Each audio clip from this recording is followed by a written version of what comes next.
அஸ்ஸலாமு அலைக்கும் வரஹ்மத்துல்லாஹி வபரகாத்துஹு. அல்ஹம்துலில்லாஹி ரப்பில் ஆலமீன் வஸ்ஸலாத்து வஸ்ஸலாமு அலா ரசூலினா சய்யிதினா முஹம்மதின் வ அலா ஆலிஹி வ ஸஹ்பிஹி அஜ்மஈன். அல்-ஓசியா மீடியாவின் அறிவின் வெளிச்சம் நிகழ்ச்சியின் வாயிலாக நாம் இன்று பார்ப்பது அரபா தினமும் அரபா தினத்தில் செய்ய வேண்டிய நல்லமல்களும்.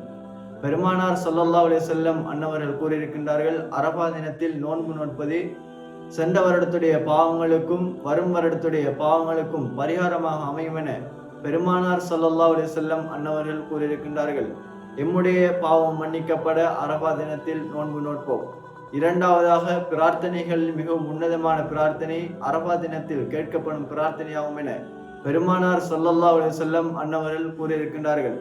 அரபா தினத்தில் யாசகம் கேட்டுக்கொண்டிருந்த ஒருவனை பார்த்து சாலிஹ் இப்னு அப்துல்லா ரலியல்லாஹு அன்னவர்கள் கூறுவார்கள், இது போன்ற ஒரு சிறந்த தினத்திலா அல்லாஹ் அல்லாத ஒருவரிடம் யாசகம் கேட்டுக்கொண்டிருக்கின்றாய். அரபா தினத்தில் கேட்கப்படும் துவா இறைவனால் மறுக்கப்பட மாட்டாது. எனவே இன்றைய தினத்திலும் நாமும் அதிகமாக துவா பிரார்த்தனைகளில் ஈடுபடுவோம். மூன்றாவதாக, லா இலாஹ இல்லல்லாஹ் வஹ்தஹு லா ஷரீக லஹு லஹுல் முல்கு வ லஹுல் ஹம்து யுஹ்யி வ யுமீத் பியதிஹில் கைர் வ ஹுவ அலா குல்லி ஷைஇன் கதீர் என்ற திக்ரையும், சுப்ஹானல்லாஹ், அல்ஹம்துலில்லாஹ், அல்லாஹு அக்பர் என்ற திக்ரையும் அதிகமாக ஓதிக்கொள்ளல் வேண்டும். பெருமானார் ஸல்லல்லாஹு அலைஹி வஸல்லம் அன்னவர்கள் கூறியிருக்கின்றார்கள், சூரத்துல் இஹ்லாஸை யார் 1000 தடவை ஓதிவிட்டு அல்லாஹ்விடம் பிரார்த்திக்கின்றாரோ அவருடைய பிரார்த்தனை அல்லாஹ் தஆலா நிறைவேற்றி கொடுக்கின்றான். சூரத்துல் ஹஸ்ரையும் ஒரு தடவை ஓதிக்கொள்ளல் வேண்டும்.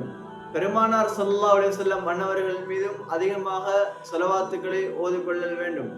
அதிலும் அல்லாஹும்ம ஸல்லி அலா சய்யிதினா முஹம்மதின் வ அலா ஆலி சய்யிதினா முஹம்மதின் கமா ஸல்லைத அலா சய்யிதினா இப்ராஹீம வ அலா ஆலி சய்யிதினா இப்ராஹீம ஃபில் ஆலமீன இன்னக ஹமீதும் மஜீத் என்பதையும் அதிகமாக ஓதிக்கொள்ளல் வேண்டும்.